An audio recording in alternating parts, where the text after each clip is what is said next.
की सरकार वहां मरीजों के डेथ सर्टिफिकेट पर मौत की वजह कोरोना नहीं लिखने दे रही है। आरोप है कि इसके पीछे सरकार का मकसद कोरोना से हुई मौतों को छिपाना है। और खबर है कि इसीलिए चीन की सरकार ने डॉक्टरों को निर्देश दिया कि वो डेथ सर्टिफिकेट में मरीज की मौत का कारण कोरोना ना लिखें, बल्कि अगर मरीज पहले से किसी बीमारी से जूझ रहा हो तो डेथ सर्टिफिकेट में उस बीमारी को मौत का कारण बताया जाए। इधर जम्मू कश्मीर के राजौरी में सुरक्षा बल ने बड़ी साजिश को नाकाम करते हुए वहां पर मिले एक बम को नष्ट कर दिया, जिससे वहां एक बड़ा हादसा टल गया। सुरक्षा बल ने आईईडी मिलने के बाद बम निरोधक दस्ते को बुलाया, जिसने बम को एक सुनसान जगह पर ले जाकर उसे नष्ट कर दिया। हालांकि इसके बाद भी पुलिस के जवानों ने इलाके में सर्च ऑपरेशन चलाया।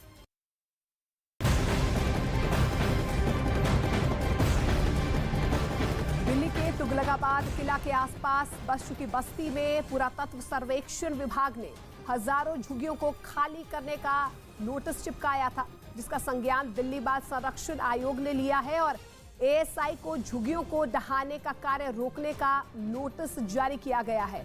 आयोग ने सभी बच्चों का पुनर्वास सुनिश्चित होने तक ध्वस्तीकरण अभियान को स्थगित करने का आदेश दिया है। उधर ईरान पर आग बबूला ब्रिटेन को अब ईरान ने अपने निशाने पर ले लिया और प्रिंस हैरी के बहाने ब्रिटेन को नसीहत दे डाली।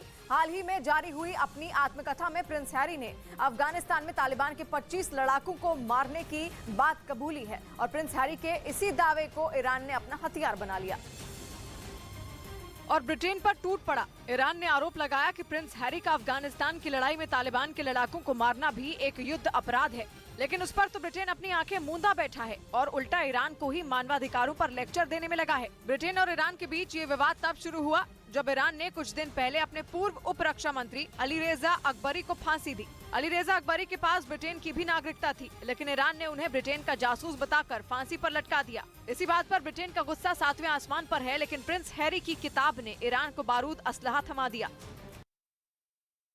अफगानिस्तान की सत्ता पर बैठे तालिबान ने कंदहार में चोरी के आरोपियों के हाथ काट डाले। इसके अलावा कई दूसरे मामलों के आरोपियों को भी सार्वजनिक तौर पर सजा दी गई, जिसके लिए तालिबान ने कंदहार में एक फुटबॉल स्टेडियम को चुना, जहां उन्होंने सभी आरोपियों के साथ साथ वहां के सैकड़ों लोगों को भी बुला लिया ताकि वो चोरी और दूसरे अपराधों के आरोपियों को सजा मिलते हुए देख सकें। इसके बाद तालिबान के लड़ाकों ने सबसे पहले शरिया कानून के तहत 9 आरोपियों पर जमकर कोड़े बरसाए। इस दौरान कंदहार प्रांत के गवर्नर भी वहां मौजूद रहे। बाद में चोरी के आरोपियों को तालिबान ने क्रूर सजा देते हुए उनके हाथ काट दिए। इसके साथ ही तालिबान ने ये दलील दी कि इस तरह की सजा से लोग अपराध करने से डरेंगे। लेकिन तालिबान की इस कार्रवाई पर दुनिया भर में उनकी आलोचना भी शुरू हो गई है। संयुक्त राष्ट्र ने भी तालिबान से सार्वजनिक रूप से सजा न देने की अपील की और इसके साथ ही एक बार फिर दावा किया जाने लगा कि तालिबान ने अपने असली रंग दिखाने शुरू कर दिए हैं, क्योंकि तालिबान ने अफगानिस्तान की सत्ता पर कब्जा जमाने के बाद ये भरोसा दिया था कि इस बार उनका बदला हुआ रूप दिखाई देगा। लेकिन तालिबान नहीं बदले और उनका वही रूप पूरी दुनिया के सामने आ गया।